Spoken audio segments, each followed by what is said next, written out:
Doncs em vaig assabentar fa un parell de dies, justament entrant al Facebook, que vaig veure que hi havia tota una sèrie de comentaris i notícies i tal referents a aquesta publicació que apareixia a diversos diaris, a La Vanguardia, a l'Ara, a la mateixa web de TV3, anunciant el retorn de Bola de Drac.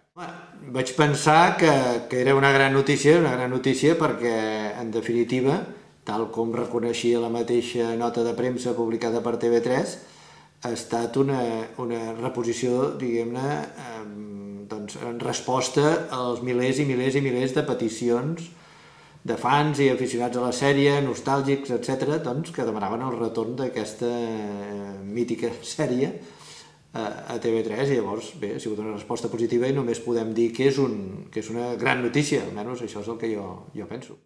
Aviam, jo he participat d'una manera una mica passiva, ni molt menys he estat jo l'impulsor d'aquesta moguda, ni molt menys. Han sigut els fans que s'han organitzat, que han fet diversos grups, hi ha una web inclús molt ben feta, molt ben construïda i molt ben posicionada, que hi entra molta gent i que han organitzat d'una forma bastant dinàmica i bastant ben feta la petició aquesta del retorn. I bé, aquesta gent em van demanar en un moment donat, han contactat amb mi, m'han demanat, escolta, ens podries fer un vídeo o un arxiu de so solidaritzant-te, fent la veu d'en Vegeta i tal. Jo ho he fet, bé, com una cosa desinteressada, com tantes altres vegades que m'han demanat coses en relació a la sèrie. Altres companys m'imagino que també ho han fet, perquè, a veure, és una sèrie que desperta moltes simpaties, igual que els personatges. No podem negar que estan molt lligats a la nostra existència com a actors, almenys en el meu cas. No, jo mai m'ho hagués esperat. Per mi Bola de Drac era una feina que en aquell temps es feia combinada amb altres, perquè això, el doblatge és una cosa que va i ve, hi ha èpoques que hi ha més feina, hi ha altres que n'hi ha menys, hi ha altres que una sèrie o un personatge potser et coincideix amb 3 més. Bola de Drac va venir d'una forma molt dosificada, ara venien 10 capítols, ara 30, ara 40, i anaves fent, era un personatge que ja el portaves posat, i bé, tampoc sabíem quina transcendència arribaria a tenir. Home, cap a la meitat de la sèrie, tirant cap al final, sí que hi havia una certa diferència amb altres treballs que havien fet. La gent els hi deies, fas doblatge i tal, i quin personatge fas? Els hi deies, mira aquest i tal, ningú ben bé, mira, personatges molt secundaris, no tenen importància. Ara, quan els hi deies que sorties a Bola de Drac, quin personatge fas? Vegeta. Ostres, ets en Vegeta, tu, quan li digui al meu fill, o firma'm un autògraf, o tal. Dius, clar, jo no m'esperava mai, perquè els actors de doblatge normalment són molt anònims, totalment anònims, i en aquest cas, vull dir, ni molt menys. Vull dir, la gent quan vol parlar amb un actor de doblatge, normalment busquen a la veu del Sean Connery, llavors surten gent que dius, mira, sí que és ell, ostres, aviam, fes el Humphrey Bogart, o fes l'Al Pacino. Clar, en el meu cas no, jo el que puc fer és en Vegeta, però he anat a ràdios, he anat a la universitat, inclús a fer una xerrada, fa poc, curiosament.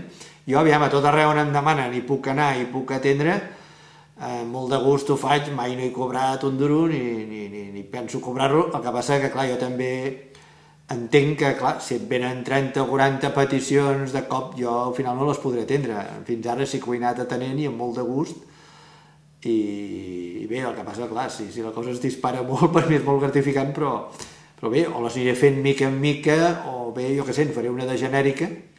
La primera petició que vaig atendre va ser un vídeo que ja ha penjat també aquí al meu canal de YouTube, que porta més de 73.000 visites, 73.000 visites, que jo sóc el primer sorprès, doncs que gent que sabia que feia Vegeta em demanaven, ostres, fes una intervenció, que la puguem veure i tal, i veure quina cara fas, i conèixer. Bé, al final me la vaig fer jo mateix amb una càmera petita, me la vaig penjar, i curiosament porta ara un any i mig, potser, no sé, ara ben bé no recordo la data que ho vaig penjar, però el que sí que recordo és que ara, coincidint amb el retorn i aquest revival que hi ha hagut una mica de visites els últims dies, estic superant les 73.000 visites. És increïble. Mira, on m'han convidat i he vist més la proximitat de la gent i tal, va ser el Saló del Manga de l'any 2010, l'any passat. Vam anar-hi en Marc Zani, que és la veu d'en Son Goku, com tots sabeu, i servidor, com en Vegeta, Ell ja hi havia anat un any anterior, em sembla, i deia, ui, ja veuràs, perquè jo havia copsat la proximitat de la gent a través del Facebook, a través del YouTube, dels missatges, bueno, tenia allò cents de missatges, tots positius, dius, caram, quina cosa més gratificant, no? Gent que t'enviava, doncs això, una demanda, que si, ostres, si em poguessis fer això, si em poguessis enviar un arxiu de so, etc. Però en directe, 300 persones allà davant, doncs aclamant en Son Goku i en Vegeta i mostrant la seva adhesió a la sèrie, als personatges, i rient-nos totes les gràcies d'una forma tan evident, doncs no m'hi havia trobat i em vaig trobar parat. Doncs sí, justament puc confirmar que sí que s'han posat en contacte amb mi per dir-me que a partir de mitjans de juliol de 2011 començarem a doblar la part aquesta de Bola de Drac Kai, en la qual m'han demanat si volia participar i home, i tant que hi vull participar.